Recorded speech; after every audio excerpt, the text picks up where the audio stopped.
up? This is Rowdy Chris Lee Moore, joined once again. Finally, we got him back on the show. He spent like a week or so up in the wilderness somewhere, and then he had to save people from the dangers of failing copiers or something like that. But John Paul Weber is finally back. Welcome back. I'm back, ladies and gentlemen. It's my glorious comeback. That was not intentional. That was not intentional. Yeah, we'll trust you on that. And also, returning us once again is Writer's Block Jeff Gwinnup. Hello, everyone. And yeah, this is our first podcast edition to take place after a WWE pay-per-view event rather than before it. And there's a couple of reasons why we're doing this. I think actually some events that happened in these shows that took place during and after SummerSlam, the second biggest show of the year for WWE, and maybe that's appropriate. Maybe this is the best time to do a post pay-per-view show for something like SummerSlam. But main thing we're doing this is because, like I said, we wanted to have John on the show last time, but he couldn't make it because copiers were crashing all over Cleveland, and he had to call on his tech genius to get them fixed. So unfortunately, he wasn't able to join us. So he was not able to join us. But oh, you dirty bitch! Work the shaft. But at any rate, the point is, the main focus of this show, we'll probably talk about SummerSlam and what happened at Raw and SmackDown afterwards, but the main topic here was, this is something that we were wanting to talk about for some time. It basically comes down to the number one reason why we even started this podcast to begin with, because John has long, and probably Jeff as well, probably a couple of other guys that I wish I could have found the time to maybe bring on here. I would love to have Rosenhacker on here at some point in time. Maybe we'll get him on there. A guy who's actually trained to be a pro wrestler, so he could give some even better insight into everything. But he actually appeared on WWE's Twitter this week, I believe. Well, that's nice. Good for him. Good for him like that. Yeah. It's actually the second time. And of course, oh really? I missed the first. Well, it was when they were talking about Kyle O'Reilly. I missed that. Yeah, no. Pardon us while we hijack your podcast here. No problem, Chris, guys. But, for those of you not in the know, Leo Rush was apparently signed to WWE this week, and there was a picture on WWE's Twitter of him out at PWG, Pro Wrestling Guerrilla. And in the background, amidst all the blacks and grays and neutral colors, is some dorky-looking dude in glasses and a bright red shirt.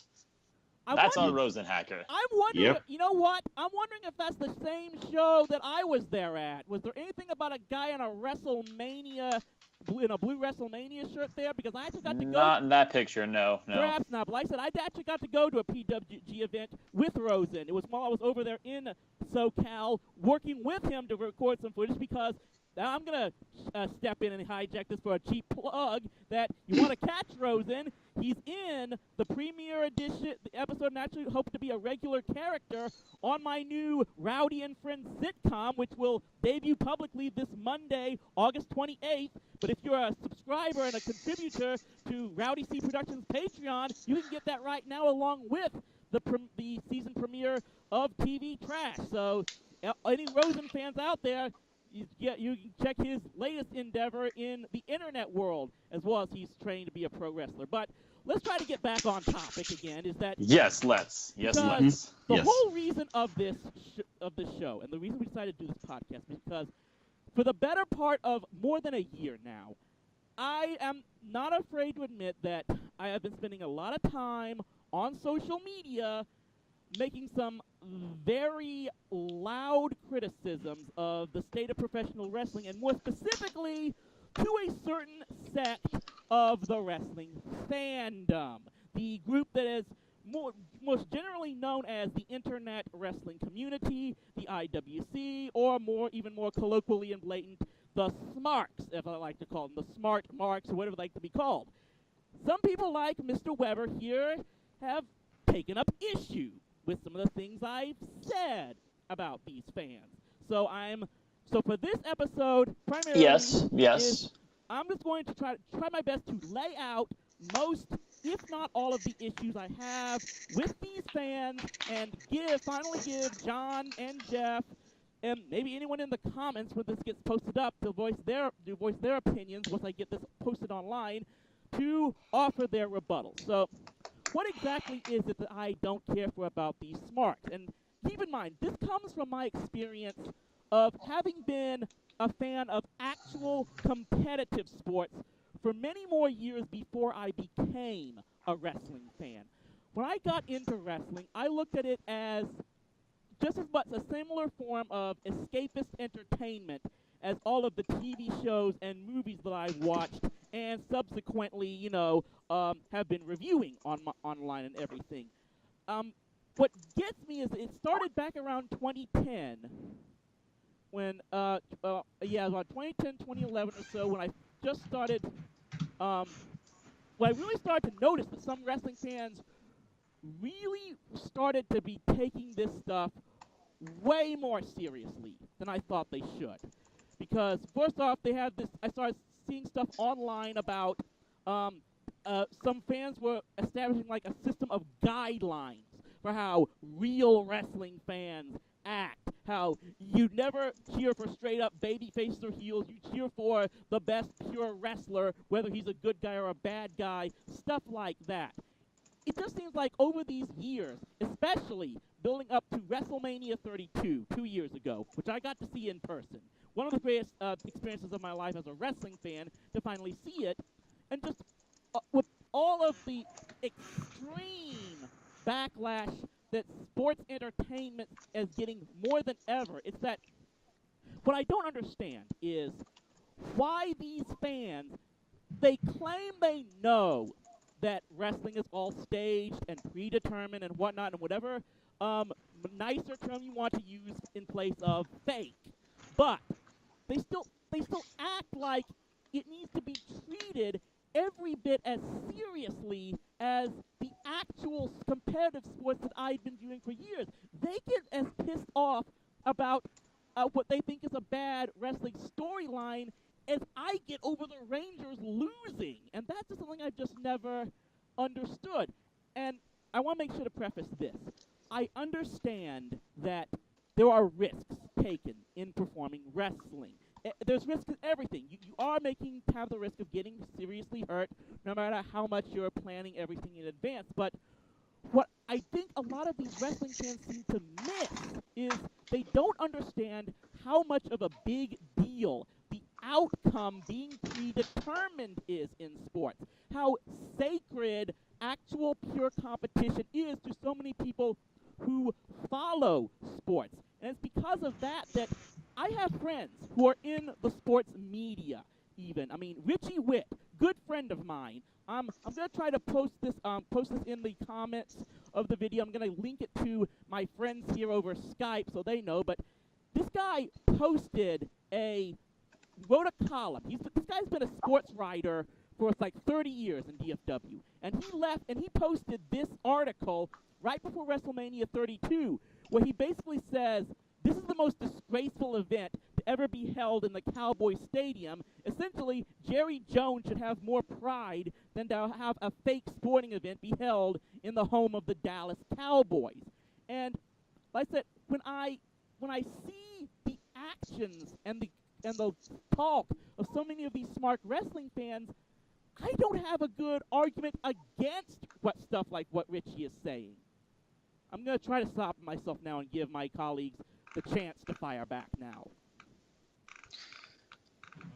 Okay, yeah, I'm just glancing over this article you sent real quick, and honestly, this article I just kind of almost want to discount right away because this is just written by a guy who doesn't appreciate the art, the storytelling of pro wrestling. It's just the sort of guy who's like, oh, the wrestling's fake, surface, you're stupid. Well, he says something here. One thing is that he does, I believe, say something here that actually another long-time sports personality here in Dallas is Chuck Cooperstein, who's currently the radio play-by-play voice of the Dallas Mavericks. Richie here, this guy was covering the Dallas Cowboys for the Fort Worth Star-Telegram back when they were winning Super Bowls in the 90s. So, and both of them, I think, have said the same thing about wrestling when they said, I used to watch wrestling and then I grew up.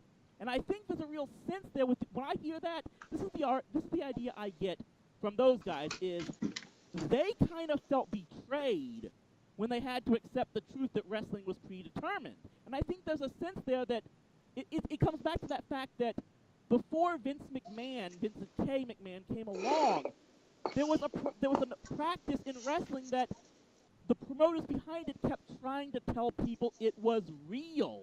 And I think that's hurt the wrestling organization to this day, that people still think that it paints wrestling fans in a negative light, and that in order to enjoy wrestling, you have to believe that it's real. And I think the attitude but that's just the idea I get. That's a good point for me to jump in there, because the point of almost any media that's being presented is to present it as real and authentically as possible to a certain extent in any sort of pre-scripted entertainment. Whether you're talking about other ridiculous scenarios such as something like Game of Thrones, where there's hours and hours and hours, hundreds of hours from hundreds of different people put into costume, put into script, put into acting, put into set design. And lots of people got invested in Game of Thrones. Whether it's the realities of something like Breaking Bad, with, again, everything that's going on there. The Iron Throne is as fake as the WWE Championship. It's as predetermined a prize as who's going to walk out of SummerSlam. But we've proven that with predetermined media, people get incredibly invested in things that, in the large scheme of things, don't really matter, and that no matter how much you cheer for someone, maybe if the fans really cheer and throw their weight behind someone enough, the writer will take notice. Cough, Daniel Bryan, WrestleMania 30, cough. And so there's a difference there. Now, why do we treat wrestling as seriously as we do sports entertainment, and as seriously as we do authentic sports? Sorry, slip of the tongue there. No problem. It's a combination of a lot of things. There is genuine athletic ability that is involved in what's going on here. If, there's no matrix wire fu going on when Brock Lesnar hurls Braun Strowman halfway across the ring at SummerSlam. Or, as the case with SummerSlam was vice versa mostly. That was such a good match. Anyways, I guess my prediction is this, I do want to say that when you mentioned that the promoters try to treat wrestling as real back in the early days, the 40s through about the late 80s, early 90s, a lot of that was because they were afraid that if fans knew it was real, then they wouldn't watch. If the fans found out that this was fake, then the whole industry would fall apart and no one would want to watch. And that comes back to what I said. I know people ridicule when he did this, but that's why I think there's a lot of validity to when Vince McMahon cut that famous promo when he said, "We think you're tired of having your intelligence insulted," because that attitude by previous promoters, it is basically insulting their intelligence. Like, I can enjoy a movie or a television show within the time that I'm watching it on the screen, or more specifically, a stage performance, which is what I love to compare wrestling to. It's a stage performance with athletics done into it. And as someone who's been in theater, I can really appreciate that. And I appreciate, absolutely, all the time and effort they take to making it look as realistic as possible within the boundaries of the show taking place. What I don't get is when you take it to another level, like saying that wrestlers still have to maintain kayfabe outside of the ring. Like something like Roman Reigns and Braun Strowman being shown a photograph together in Rome is so scandalous and disrespectful to the wrestling industry. To me, I keep saying that's like saying Robert Downey Jr. and Tom Hiddleston can't be seen in public together because they would beat each other up as Iron Man and Loki in the Avengers. I mean, at some point... I wholeheartedly agree with you on that, honestly. I remember, I think it was sometime around August or September last year when, this was back, no, it was earlier than that. This was when he was just getting around his whole repackaging. Braun Strowman appeared on Chris Jericho, and it turned out that Braun Strowman is actually a pretty chill, pretty laid-back guy who was really helpful for the mentorship he got with William Rotunda. I mean, Bray Wyatt, cough, cough. No, I didn't say that. And there were some fans, and there were some people in the comments who said, why would they post this and ruin Braun Strowman's image for the people who really love it? And I'm like, the people who really love it already know that Braun Strowman used to be a rosebud. Yeah, he's a character. He used to be a rosebud. Mm-hmm.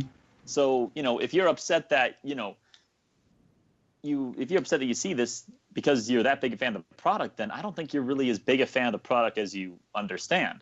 You're right. It's a break between character and actor. Like, this was horrific to me. I don't really bear any ill will towards Joseph Anawai Liati, I think his name is. The man who plays Roman Reigns. Joseph Anawai. Exactly. I think it was back around May or something around this time. His brother passed away of a heart attack suddenly far too early in life. And he took, I think, a Saturday off of a house show to go to his brother's funeral. It was still back in time to perform at Raw and SmackDown later that year. You know, I'm not management. I'm not Vince. I'm not Kevin Dunn. I'm not whoever. But I would have said, dude, take a week or two off. And, you know, if you're comfortable with it, maybe we can try and use this to get you a little bit of sympathy and storyline. Is that okay? Yes, great. No, okay, sorry, I mentioned it. Take the time off. There were some fans on Twitter who expressed their desire that they wished Roman had a heart attack and died instead, which is just, what the actual living hell? Yeah. It's horrible. I know. Yeah, like, even if they're directing it towards the character of Roman Reigns and not the actor portraying him, that's just awful.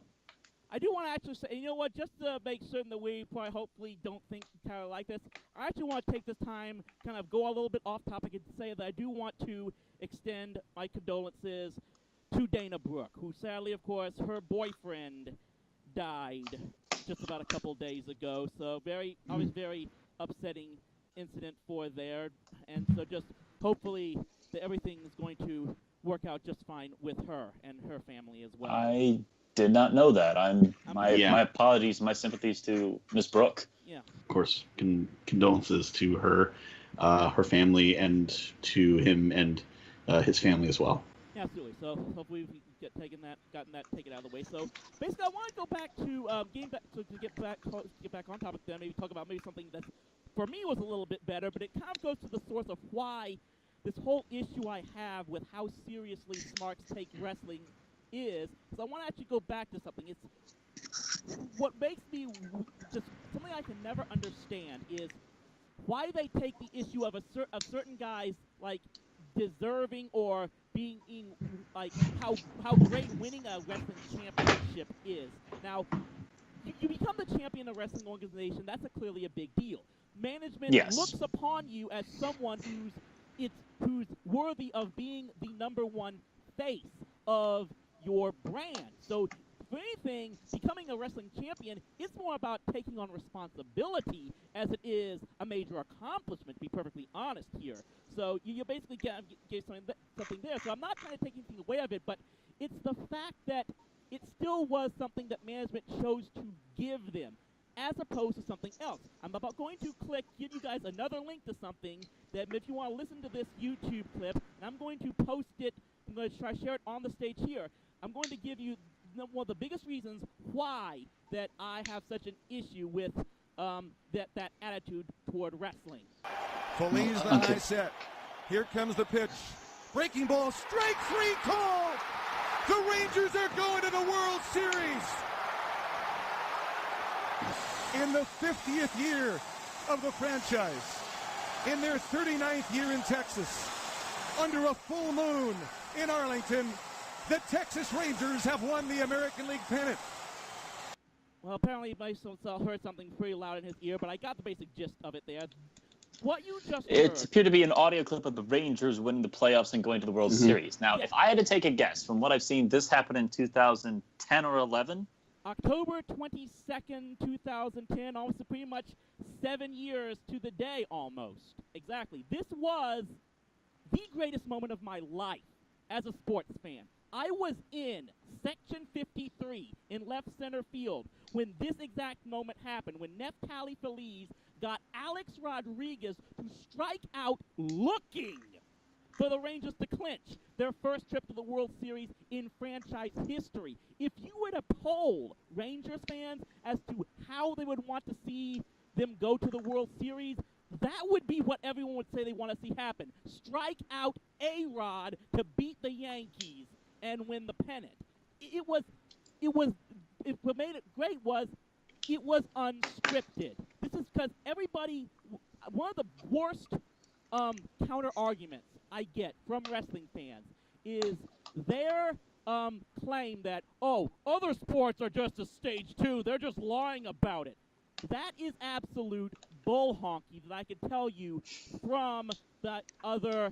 Now, I actually may have forgotten to add the link to that one, so I apologize. The link for the Rangers is there in the link in our communications bar on Skype now, but.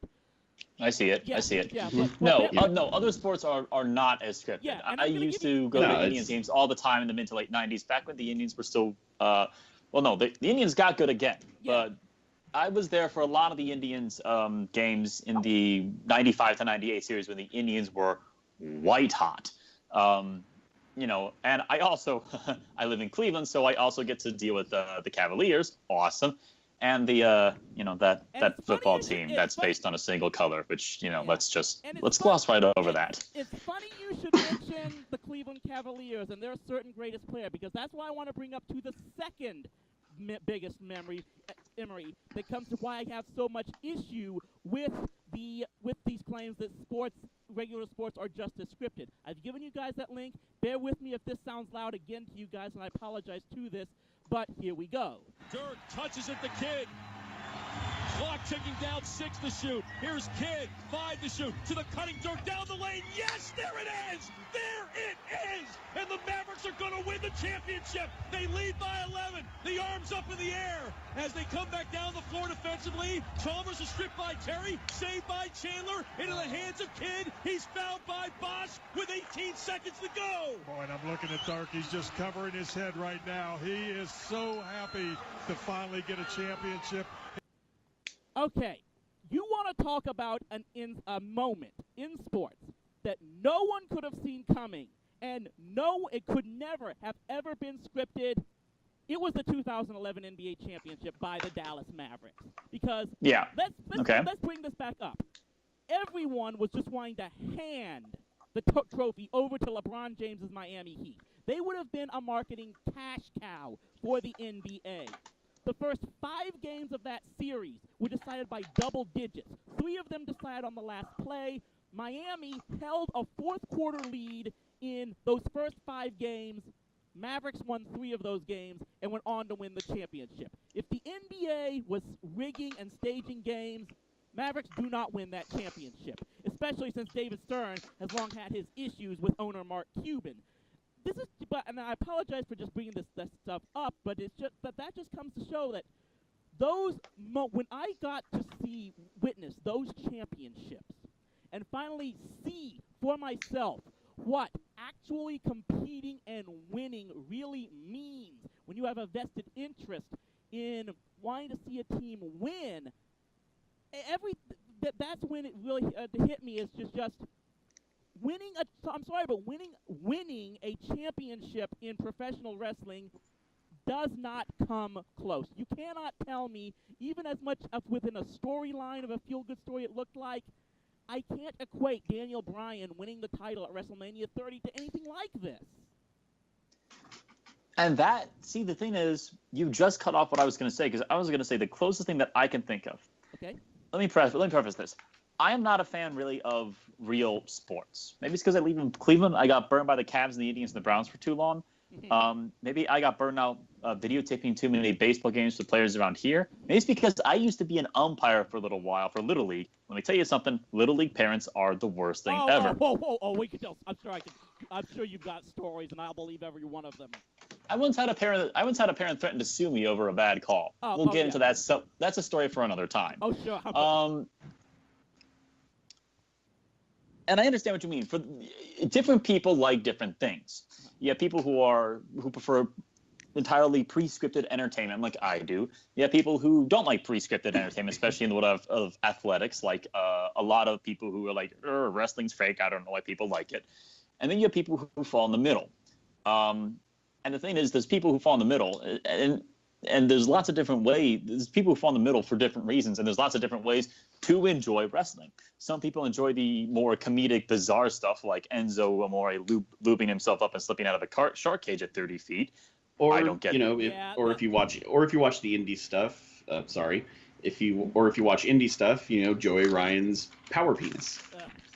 Yeah, I think there's a whole wrestling promotion out there, or at least a match I've seen, which is basically guys dressing up in Godzilla costumes, going into the ring where there's a bunch of cardboard buildings around, and reenacting Godzilla destroying Tokyo. I think that's hilarious.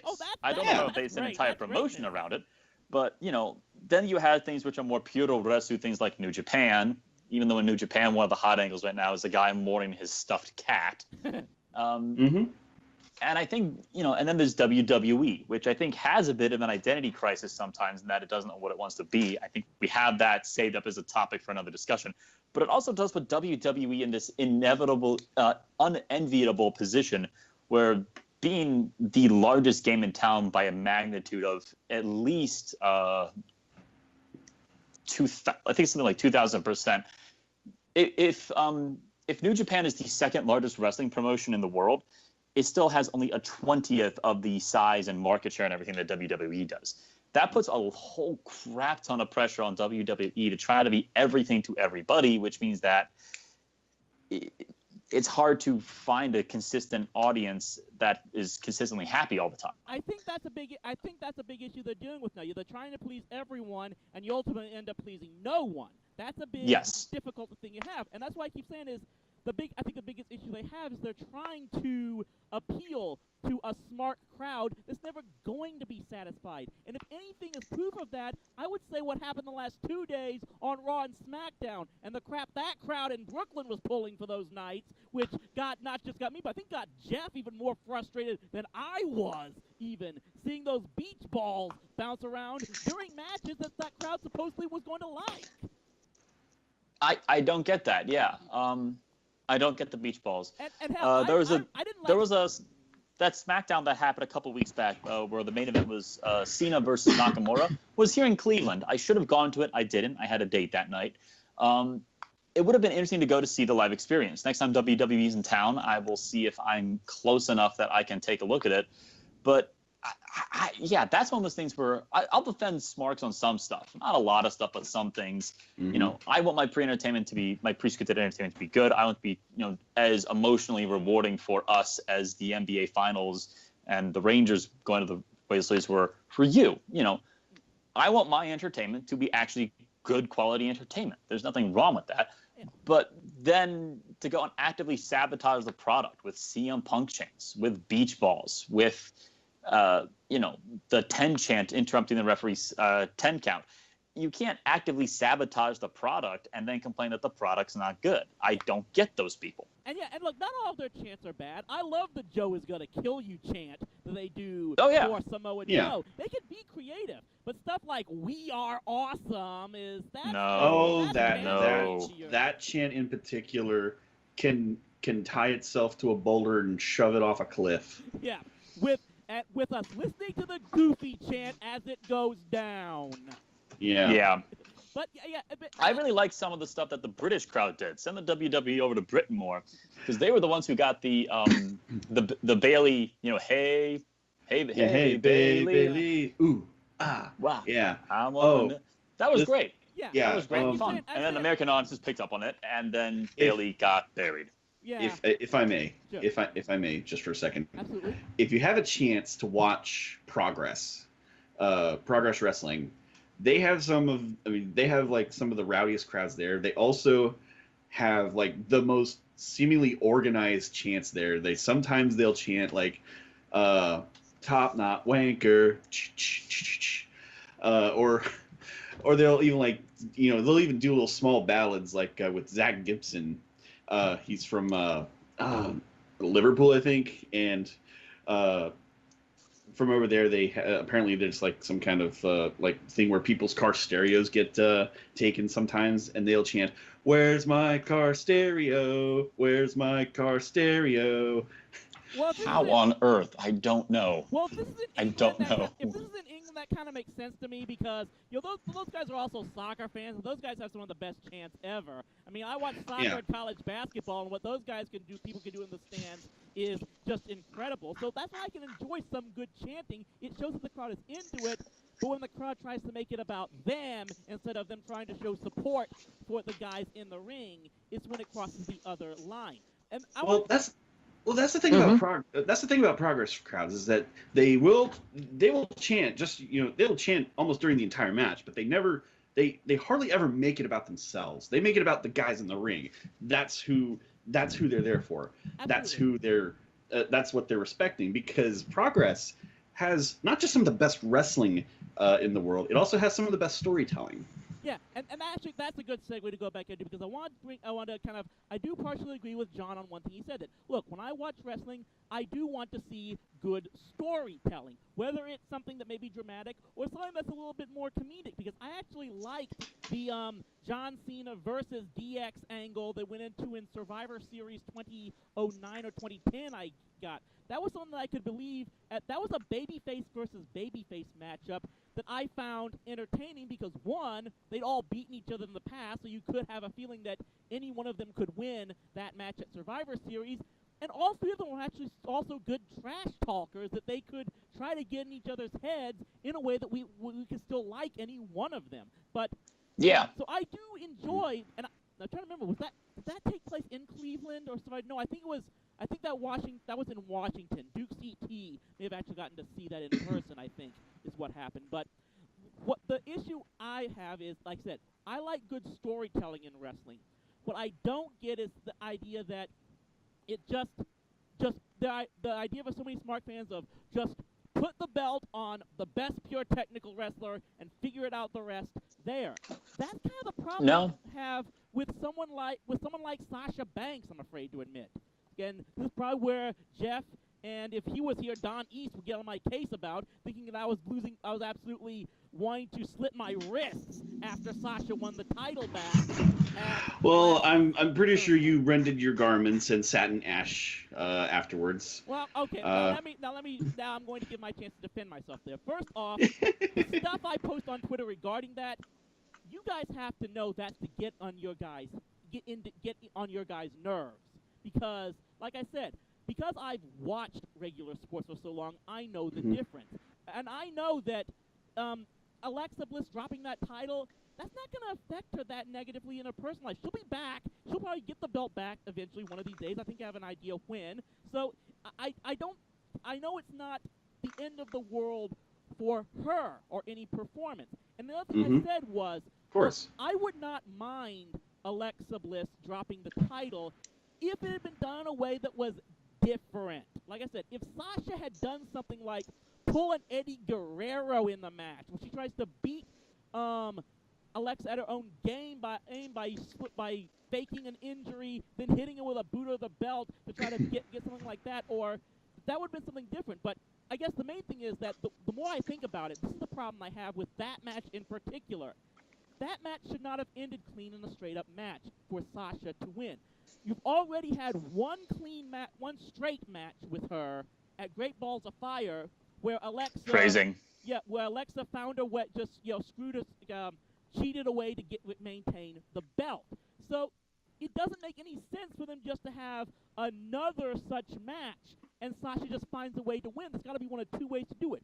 One, it's a no DQ type strange stipulation match that Sasha can take advantage of Alexa not being able to get herself disqualified or counted out, or it's got to be a squash. Like I said, one of the best title changes I have ever seen was all the way back at the very first SummerSlam, 1988.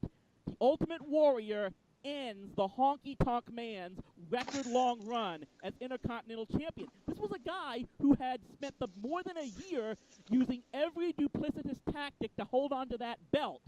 So what happens to him finally ending it? Warrior comes out, takes him by surprise, squashes him in less than a minute. That's kind of how you have to beat. That's a realistic way of how you beat someone who's going to find every way to cheat to retain. And that's what I'm saying. If instead of someone like Sasha Banks, who's like her entire in-ring gimmick is that she can sell taking moves and taking pain in order to garner sympathy, which is something that's the other thing that frustrates me about her. She's not doing anything with her character. Instead of something like that, you say someone like Ronda Rousey comes out and just smashes Alexa in 30 seconds to take the belt, I'd be okay with that. that would be a believable title change and storyline. And I'm actually hoping that they're going to. I've got the feeling that this title change at SummerSlam was a token measure to not have Sasha have that worst record ever in title matches and pay-per-views that she would be at risk of having. And I'm almost I got a feeling you're going to have the belt put back on Alexa by No Mercy. That's just my guess. And then if, say, they use Survivor Series to have Ronda Rousey come in because she's only training with WWE now, she makes her debut and squashes Alexa to become champion, I could get behind that. And I'm an Alexa fan. But if it has her drop the belt in a way that I think is believable and makes a character look more interesting, because I just don't find Sasha interesting anymore, that I'm okay with. I agree with you on that one. Sasha's not interesting anymore, and that's something that kills me too. Is you look back to when she and Bayley were feuding in NXT, those two women headlined a pay-per-view, a special event, whatever you want to call it, and they so rightfully and richly deserved it because the storyline and the characters that they had built up were amazing. Sasha had one of the since I started watching shortly before WrestleMania 30. Sasha had one of the two best ever heel moves that I've still seen to this day, and since I started watching, when she took Izzy's headband from ringside and mocked Izzy. I thought that was beautifully brilliant. I love Sasha Banks as a heel, but even then, I was screaming at the TV, "You bitch! Yeah. You bitch! You made a little girl cry." Sasha Banks can be a great heel. That goes on to another issue I've got here, is that I've been screaming for a heel turn for Sasha for months now, but it's just not going to happen because, again, these smart crowds are never going to boo her. And I think before we start dumbing too down this rabbit hole for this podcast of talking about a specific wrestler or a specific storyline or a specific, I would have booked it this way. Absolutely. Again, what we're getting back to is, making narrative sense. Sasha was a narratively consistent heel. Bayley was a narratively consistent face. They both look strong against each other. And now Sasha's just kind of there. There's nothing really about her. Exactly. Same thing with, a lot of NXT call-ups. Like, I'm trying to honestly think of a male NXT call-up, and most of the female ones too, besides Alexa Bliss and maybe Carmella, who are better off now than they were done in NXT. And maybe Neville. No, well, you know what? Actually, I've got one name for you, and that I think just might work out moving up to WWE. And I'm only saying, and I know I'm saying this after just seeing him for one night, but I'm saying Bobby Roode. Because this is a guy, and I'm going to give you this, I didn't watch his run in NXT when he was a heel and everything, because I didn't think keeping the NXT developmental championship belt on a 40-year-old for that long was a good idea. But he made his WWE debut on SmackDown last Tuesday, and I was impressed. The guy has a good look about him. He obviously knows how to soak up a crowd, play to a crowd. In fact, you know what? I'd say this. Next SmackDown next Tuesday, it's in Little Rock, Arkansas. That's like only a 5-hour drive from Dallas. I went on StubHub and got a ticket. I'm going to try to see what a non-Smark crowd is going to react to a guy like Bobby Roode, and take a look and see, like, I don't think he's a long-term solution for WWE because he's in his 40s, but short-term, while they still look for that young superstar that can carry them, he could work for the short term. I'm liking Bobby Roode automatically just from the start. But just trying to think of anything else. And I guess the biggest thing is that obviously we look back at SummerSlam. Probably some of the best matches weren't all these great technical matches that this IWC crowd says they want to see. I mean, the Fatal 4-Way at the end was just a straight-up brawl, and it was the best match of the night. You think we can agree on that? Yeah. It was one of the best. Better than... Go on. No, go on. Jeff, you go. Well, okay. I would say it was probably one of the better matches on the proper card. But in terms of match overall, honestly, I'd have to say like at least 2 out of the 3 pre-show matches, specifically Akira Tozawa versus Neville for the Cruiserweight Championship, and the Usos versus the New Day for the SmackDown Tag Titles. I thought those two matches were better than a good majority of the matches on the proper main card. Barring the main event. Perhaps. I didn't start watching the show until Finn Balor versus Bray Wyatt. I got in right before that started. So yeah, I saw 5 matches. Yeah, and there was there was some good stuff in the stuff that I saw. Balor versus Wyatt was okay. It was fine. It was what it needed to be. Yeah, it was Balor. It was Demon Balor winning clean. If they had Demon Balor lose to Bray Wyatt, I might have just canceled my subscription because. Yeah, and here I was. Well, I was just looking at this Demon Balor thing. Okay, it's just Bray Wyatt mixed with the Boogeyman. That's kind of what I got from the Demon character. And then he drops the character again on Raw next Monday. It's that kind of inconsistency that makes me not be able to get behind a guy like Finn Balor, but I think I can get behind a guy like Bobby Roode, who I think is going to be very consistent with this, with almost like a new version of Ric Flair, almost. It looks like he tries to portray, which he does really well, and I think he can get over as a babyface even in that persona. Well, I mean, he worked. I will say this. The reason that I like Finn Balor and Demon Balor so much, in fact, why I like so many wrestlers these days, is more because of the potential I'm seeing that they could have if they were utilized. I was going to say properly, but whether you say properly or if they were used the way I would use them. So the reason I still like Finn Balor, Demon Balor is Finn Balor, normal dude, sure. The way I would book Finn Balor and his demon persona is, you have the demon persona be undefeated. You have the Demon Balor sort of be like an Undertaker undefeated streak. And so then the challenge becomes, who wants to actually piss off Finn Balor enough to call up the Demon, and then who can actually live up to that, challenge. So the moment you pin the Demon, you lose that special attraction. If you do something like that, that will at least be some type of storyline that could tell me that they're at least trying. I guess the one thing that gives me some hope is that this past week, with everything that happened in Brooklyn at these 4 straight main events, it looks like there's a number of more people out there who are really starting to get tired also of the Smark crowd's attitude that they bring in. You bring in John Cena and Roman Reigns in the same ring together, which everyone knows is going to have to eventually happen. They have to drown out with "you both suck" chants. It's almost like this. What kind of gets me is that it's pretty much known now what good human beings these two guys are. You hear about how much of a caring father Roman Reigns is. You know about all of the work that John Cena has done with the Make-A-Wish Foundation. And it's like these people who are committed to not liking those guys just because they're favorites of Vince McMahon. It's like they keep having to double down on trying to figure out, just not refute, just having to increase the volume more. They just can't admit that, hey, maybe these guys are worth cheering in some way, and it's not wrong for a wrestling fan to cheer for them. I am okay with anyone. Well, I will say this much. Sorry, finish your thought.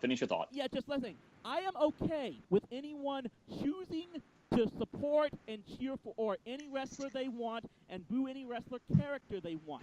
What gets me about the Smarks more than anything else is they seem to have this attitude that anyone that does not agree with them as to who to cheer, who to boo, what type of wrestling is supposed to be put out there in the ring, anyone who doesn't agree with them isn't a real wrestling fan. Well, that's some gatekeeping bullshit that needs to die out in just about every medium of entertainment, not just just in wrestling, in comic movies. Yes. And it's like, you're not a real fan if you can't tell me who's the inker in Tales of Suspense number 154 or whatever, some kind of dumb bullshit like that. Yeah, sure. Yeah. What I was going to say real quick is there's a certain truth to, the "Let's go Cena, Cena sucks" chant. I I think that some of those chants aren't actually genuine. People don't actually think Cena sucks. Much the same way that when people chant "You suck" at Kurt Angle, they don't actually think he sucks. It's more tradition at this point. Yeah. If John Cena walks out for a match, and we're gonna get "Let's go Cena, Cena sucks" chants. Yeah, it's become a term of endearment. I'll grant you that and there was a period of time when genuinely, we got tired of when people got tired of Super Cena, beating the Nexus is a prime example back in SummerSlam 2010. For example, not going to gloss right over that and move on. When those chants might have felt deserved, a little more. But Cena sort of weathered the storm, and now people sort of grudgingly agreed, well, yeah, Cena's a good wrestler. Money in the Bank 2011 versus CM Punk is a classic example. More modern day one is his match with AJ Styles at the Royal Rumble, which was match of the night, I think. Mm-hmm. Absolutely. Yeah. So, there's certain fan chants, that just become terms of endearment, and right. If you were to watch wrestling with someone who doesn't know what's going on, and Kurt Angle were to walk on stage, and the crowd starts chanting in a thunderous, bellowing roar, "You suck! You suck! You suck!" Your Joe Q public who's watching wrestling for the first time would be utterly confused and flubbernucked. Well, especially because Angle is like practically leading them on nowadays in that chant. Yeah. And even John Cena's like, yeah, go on, give me the chance. I think they sell Cena Sucks t-shirts. Yeah. Well, yeah, but like I said, those chants are it's okay. It's when they go to, like, say, "You both suck" with Cena and Reigns in the ring together, then combined with stuff like the Wave and the Beach Balls, which I don't like watching. I don't like watching that stuff at baseball games. That's the bane of so many games I've been to at this. So yeah, to see it carry over into wrestling just makes me want to bang my head against something hard. Like. But I guess that just is a good thing that might. Maybe I'm thinking too much ahead, possibly ahead, but maybe the SummerSlam 2017 weekend was the Smark's last stand on that, because I think they may have finally been wearing out their welcome, because I think a lot of people are taking a look at their actions and saying, this is going too far. This is not fun to watch. You're making the show less fun for people to watch. It's by the same token. There's some friends, friends of mine, I've almost got to stay off Twitter when Raw and SmackDown or a pay-per-view are on the air, which I don't want to do. I want to talk back and forth on social media during the match. But then just hearing and if people don't like something, yeah, that's fine. But then there's just some people that seems like all they want to do is complain no matter what happens. And they're just never going to be satisfied. And I guess as a guy that has made his living being a sarcastic, loudmouthed jackass of a critic on his own show, there's some areas where I try to inflict some more positivity to kind of balance it out in my own real life. That's kind of why I created the Wrestling Mark character to begin with. I tried to portray him as someone who just flat out enjoyed wrestling to the point where, yeah, he thought it was fake, but still enjoyed it. But when that didn't work and I didn't think I was portraying well, I had to have him turn heel, and he spent the better part of last year complaining about the fans' attitudes, and that's kind of what led to this podcast in a way. That it was all that griping that I got on your guys' nerves about it, and I understand that. I understand there's probably a lot of stuff I've said over the last 12 months that you guys kind of probably didn't like hearing. And the only thing I can say about it is, well, I didn't like hearing what a lot of other people said. And that's was my way of kind of demonstrating that, hey, this is kind of what I have to deal with, unfortunately. And it was really getting frustrating to hear. Because it's still, at the end, yes, I know this is a job and a business for a lot of these professional wrestlers. And yes, because many of them did get their starts in actual competitive sports, there is that little bit of competition in them, so in a way. But it's still trying to battle for the top spot in a wrestling organization. It's more like an audition for them. You're constantly auditioning to get a better spot on the card rather than actually competing against one another to win a match. That does make a bit of difference. I enjoy professional wrestling for the performance level of it. They can be that type of entertaining. But it's when, people try to think that it can and should be treated like actual competitive sports, where guys go out there not knowing who's going to win, but knowing each side is going to do whatever it takes to win in real life. It continues to put professional wrestling in a negative light, and I can't argue back with my other sports fans saying, yes, people know it's not real sport, but we like it for the entertainment value. There's just too many fans that are kind of not making me able to say that because it doesn't look like they think that. And that's just what got me to this point where I had to start just saying, I can't stand what these fans are doing. And it basically led to the Rasslin Roundup, where I finally, with guys like John and Jeff, you got your opportunity to finally debate this in the open to say what we really think about the wrestling fandom on all levels. And this is a topic that we can go on for hours and hours and hours on. Now, we don't have that kind of time. Unfortunately, no. Yeah. No. And there are matches where, that feel real, where there's something on the line, and you do want to see two people acting like they're actually in an all-out war for whatever the prize is. Yeah. Sami Zayn and Kevin Owens Sami Zayn, Adrian Neville for the NXT title is my go-to example in that case. Yeah, and that really just boils down to the performance of the two people in the ring, their ability to do that kind of physical storytelling. That's not just doing stuff on the mic and saying like, oh, I'm gonna beat you, blah, blah, blah. I'm the best, or anything like that. Right? No. Yeah, it comes down to how they are able to bring those emotions out. And and here's the thing, it goes back to those matches I talked about in SummerSlam. Tozawa and Neville, New Day Usos, and the main event, the Fatal 4-Way. There was an energy in all of those matches. There was like, these guys looked like they were trying to pin each other and beat the shit out of each other. And there's just like there's this aura of authenticity to it. It's not authentic. I know. No, yeah. I know that. I'm not stupid. But good actors will make you believe it is. Yeah, exactly. It's because they were exactly. It was because they were trying to tell a story within the confines of that match that made you think that they were wanting to go after it. It wasn't just, we gotta do this one spot, now we do this one spot. Like it's like exactly. It's like a machine going back and forth, which too many people I think have been trying to do that and wanting to see too much of one way or the other. But I do think that what happened at SummerSlam this month, good things and bad things aside, and the Raw and SmackDown that came out of it since then, I am being convinced more than ever that I think slowly and surely WWE is getting on a right track here. It took some time for certain individuals, I think, to find their rhythm. I think getting some other people in, like Rude and the like.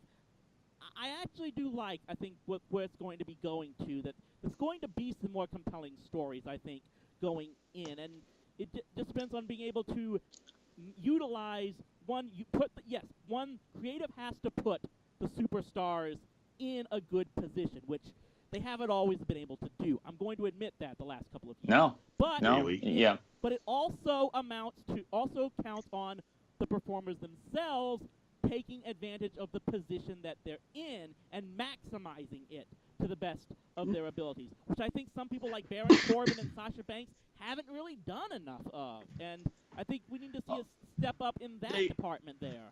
They probably aren't allowed to, though. Well, that's exactly what I was going to say. John Cena can get on the mic and call someone a little bitch. The Rock can make fun of the New Day for having unicorn penises on their head. I forget exactly who it was just kind of said something about his standing, but somebody said the word prick on a house show, and he got let go by the WWE. Brad Maddox. Well, yes. Maybe. So, My one Talking Smack got canceled because Vince McMahon didn't like its unscripted, free-flowing nature and the control that he could manufacture over it. So, well, I think that as far as that goes, I'm still willing to bet that it's more Vince being afraid that the USA Network would go after him for anything that even something that's just on the WWE Network, it's still connected to the USA programming, and they're so rods up their butts that they were going to get on them. Because, like I said, the books I've read about the history of the Federation and whatnot, Vince has had network executives on his ass since day one. That's the other thing that I think people keep forgetting about the state of WWE. They think that Vince is the be-all, say-all, end-all, who does not answer to anyone. He has to answer to the USA Network. And you're absolutely right. But I'm just experience. glancing through USA's schedule here. It's some of the other things that they have on their schedule. Oh, yeah. I could go on about that. They don't have a lot of great stuff. That's the crazy catch-22 situation. USA Network doesn't have a lot of other good material. Like every other network, they're desperate for live programming, which is why they still want Raw to be 3 hours, and yet at the same time, they want to micromanage everything. They want to have their cake and eat it too on everything, and it's, I think, a large contributing factor to the struggles WWE has had. On the other hand, like I said, what I was about to say was, as far as not being able to maximize your abilities, I'd say the counter to this has been Rusev, who's been given some terrible angles, but he still seems to be trying to make the best of it in being somewhat of an entertaining character for a guy who's been given absolute crap to work with. He's at least trying his best at it. Explain that SummerSlam match to me then, but I'm going to let that slide and go on, Jeff. Me. Oh, well, basically I was just going to say that, yeah, he's working with it so well that him and Lana are asking for their release. Yeah, and I think Wait, are they? Yeah. I missed that. Well, I heard rumors that he did. And if he does end up parting ways, that'll be disappointing because I think that's one guy that I thought had potential that did get misutilized. I'm not afraid to say that. So, yeah. But yeah. As much as you have a point about the network executives possibly being in Vince's ear all the time, being on his ass, everything, I don't think you can say that Vince is completely blameless. I'm not going to say that. Believe me, I'm not going to say Vince McMahon is not without blame, but I think it's just my counter of saying I don't agree with the idea that he's completely to blame. That there's a number of different factors that have led to some subpar programming, I think, that that's been in this year. But I still try to maintain positive and saying, hey, the quality of WWE programming this past year still more entertaining to watch than the quality of the Rangers this season. You would know more about that than I would, my friend. Yeah. Well, yeah, your Indians are still in first place last I checked, so they might still be able to go to the playoffs. Not a live sports fan. The only sports team that I really care about is UVA baseball because my brother plays for them. Okay, fair enough on there. But hopefully we've cleared some air about this. We'll try to make certain when our next podcast is going to be, checking when the next WWE pay-per-view is, which I think is Raw's No Mercy. That is correct about the next one? Yeah. That's in that's in a few weeks. Yep. WWE No Mercy 2017 is going to be September 24th. So exactly a month from tomorrow as of time of recording. I just checked to see if there's a SmackDown pay-per-view before that, but automatically I got to give them that No Mercy credit for one of the best promos I've ever seen. Gee, wonder why. that was both. It's amazing. I didn't know if they could do a promo that was both sexy and disturbing at all the same time. I don't know if I should be scared to turn on. Porque me los dos. All right, let's give this a try. Yeah. I'm going to think of something I want to do before the next podcast. I'll think of a challenge that maybe you and I can start doing. Maybe we can all start doing one-off with each other. I'm going to give you a how I would book or how I would have booked angle for one of you guys to do. Give you some time to gloss it over, and then we can sort of feature it as a quick little segment on the show every episode. I think that'll be fun. That might be a good thing Sounds good. To look into. So if you've got ideas for something that one of us should book or should have booked, down in the comment section, leave a comment, and we will, put it on the schedule at some point. That's a good. I'm glad that my tag team partner here continues to have some good ideas to how we can improve this show. And so we'll take a look at that next time. In the meantime, I once again want to thank my colleagues John Paul Weber and Jeff Gwinnup for once again appearing on here as we got to talk about some SummerSlam matches and finally clear the air about the state of the wrestling fandom. Hopefully this is going to be one of the better episodes of the podcast. To steal a quote from Brian Zane, thumbs up and subscribe if you like this podcast, although I think a lot of YouTube creators kind of basically do say that one way or the other, so it's not exactly Zane's original idea. But once again, for John and Jeff, this is Rowdy Chris Lee Moore saying thanks for listening to the Wrestling Roundup. Until next time, stay rowdy, my friends.